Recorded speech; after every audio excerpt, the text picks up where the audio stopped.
ஆனா என்னுடைய முருகப்பெருமான் முன்னாடி இந்த தாலியை நீங்க கட்டி இருக்கீங்க, அதனால மட்டும் இத மதிச்சு கழட்டி எரியாம இருக்க, அவ்வளவுதான். இதுதான் உங்க எல்லை. இதுக்கு மேல தாண்டி என் பக்கத்துல நீங்க வரக்கூடாது.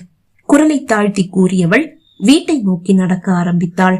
குறும்பாக சிரித்தவன் பார்த்துடலாம் என்று தனக்குள் கூறிக்கொண்டான். ஆருத்ரா கோயில் வாசலை கூட எட்டவில்லை. தனுஷ் குடிப்பா கைய பாலமுருகன் தனுஷின் கையை பிடித்து குலுக்க, பார்த்து மச்சான், உங்க தங்கச்சி திரும்பி பார்த்தா முதல்ல உங்களதான் விவாகரத்து பண்ணுவா குறும்பாக தனுஷ் கூற, ஆமாமா, ஆனாலும் உன்னுடைய இந்த செயலை என்னால பாராட்டாம இருக்க முடியல.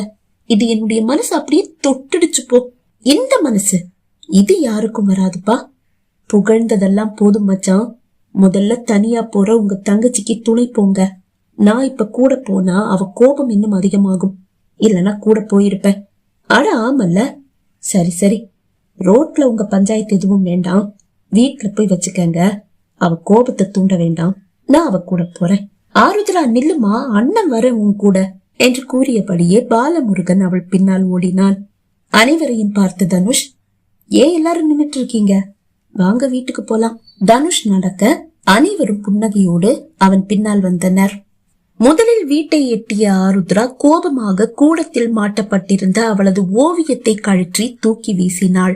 அது சரியாக வீட்டிற்குள் அடியெடுத்து வைத்த தனுஷின் பாதத்தில் வந்து வீழ்ந்தது. அவன் அந்த ஓவியத்தை குனிந்து கையில் எடுக்க, கோபமாக தன் அறைக்குள் சென்று கதவை படார் என்ற சத்தத்தோடு சாத்தி தாழிட்டாள் ஆருத்ரா.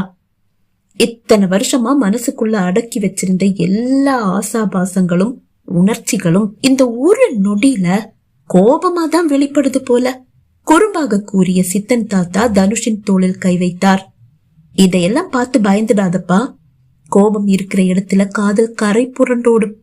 இது என்னுடைய அனுபவம், இத மனசுல வச்சுக்க, அதே குறும்போடு கூறினார்.